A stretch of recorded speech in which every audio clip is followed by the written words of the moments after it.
Hey all, what is up? Keasbey here, and today we're going to be looking at two different sub-engines that you can be running in Purrely to help turn those discard effects on our quick plays into advantage.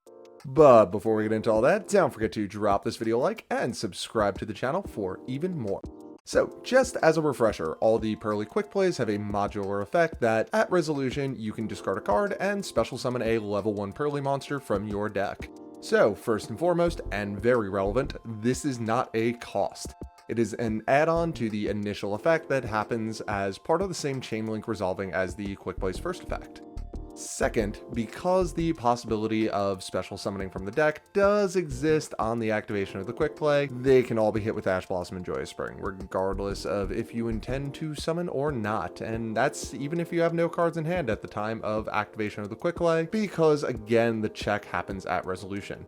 However, if you do get ashed, you won't lose any cards in hand, since again, the effect is negated before you can even add that part of the effect onto the Quick Play. So with the basics of how the Quick Plays work out of the way, let's look at engine number 1, the Dark World engine. At this point, it's pretty consistently being run at 4 cards, 3 copies of Snow, Unlight of the Dark World, and 1 copy of Brow, Huntsman of the Dark World, although I have seen a build that was actually on the reverse of that, 3 Brows and 1 Snow. Snow has an effect that somehow problem-solving card text made even more confusing. But to put it simply, if she's discarded by a card effect, you add a Dark World card from your deck to your hand. If she was discarded by an opponent's card effect, you can special summon 1 monster from your opponent's graveyard in defense position. Brow is much simpler. If he's discarded by a card effect, draw a card, or if it was an opponent's card effect, draw 2 cards instead. Odds are you probably won't be resolving the opponent discarded this card for you effects of these cards particularly often, but it's absolutely worth knowing Dark World is out there and it is absolutely hilarious to get to use those effects.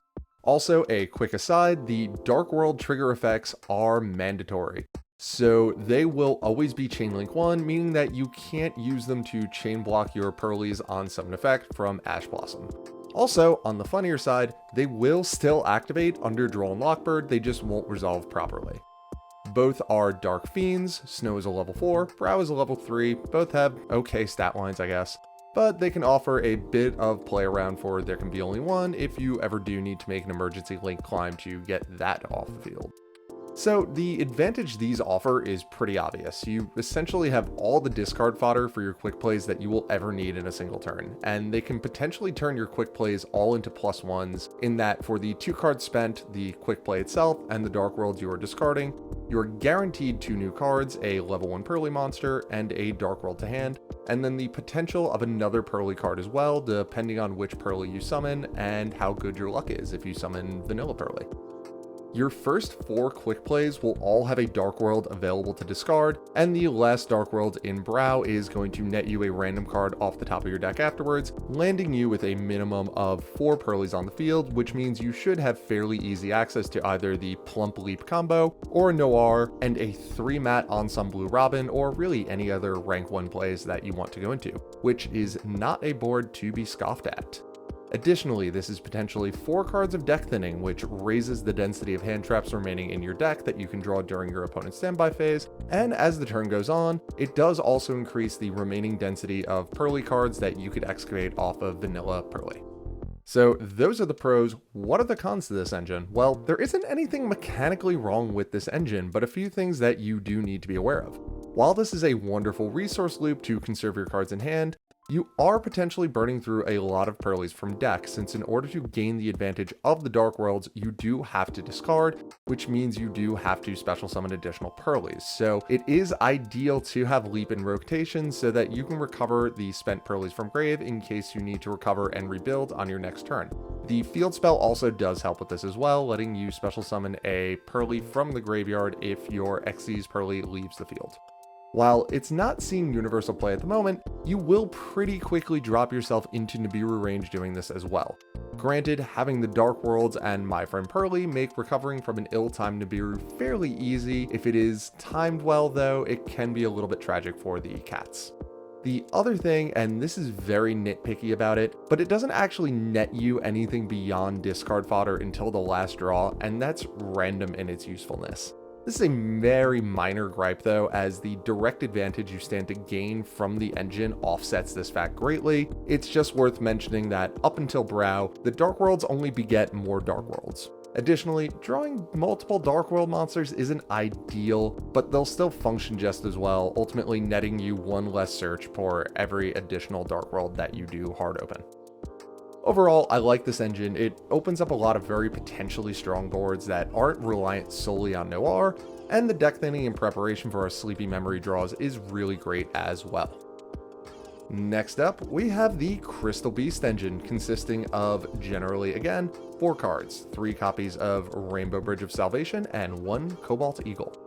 Rainbow Bridge of Salvation has the effect that if there are 2 or more different monster types among the level 10 or higher monsters on the field, either side of the field by the way, you essentially fiber jar the game, sans for bridge, which will go to the graveyard.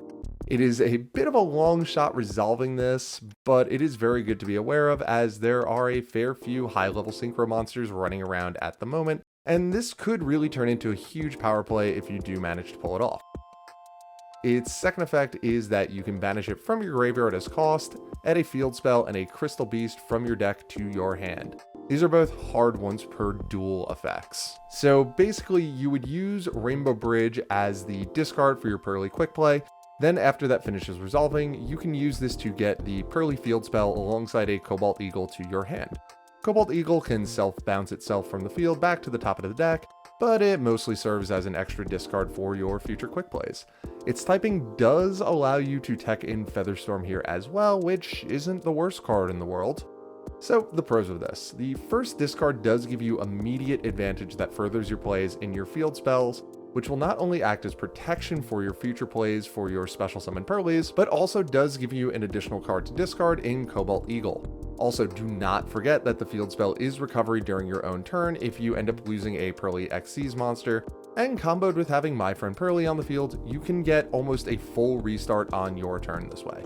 It plays fairly nicely with triple tactics thrust as well, turning thrust essentially into terraforming plus 2 cards to discard for future quick plays, but there are probably better thrust targets that you could be going for.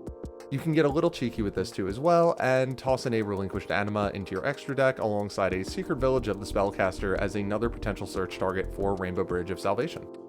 And the cons. So the hard once per duel effect on the trap effects does kind of make Cobalt Eagle being able to cycle itself back into the deck irrelevant. Also, opening multiple Rainbow Bridges doesn't net the same result as multiple Snows or Snow and Brow, again given that it is a hard once per duel. Depending on if you run 1 or 2 of the field spell, if you open the field spell itself, Rainbow Bridge's search can potentially go offline, turning all of these into completely dead cards in hand and dead draws down the line. So, there you have the 2 most commonly played side engines at the moment for Purrely. I personally prefer the Dark World engine just for the raw advantage that it offers, despite risking playing into Nibiru and not guaranteeing us a field spell, which like I said, does offer some pretty amazing recovery alongside our continuous spell to restart a broken combo, and honestly I do think the strength of the field spell does justify trying out the Rainbow Bridge of Salvation engine despite not netting the same direct, immediate discard fodder that the Dark World engine does. I will be testing both further alongside one other variant that we'll look at in my next video that is way different from either of these. Thank you all for watching. If you enjoyed, don't forget to drop this video a like and subscribe to the channel for even more, and I will catch you all later.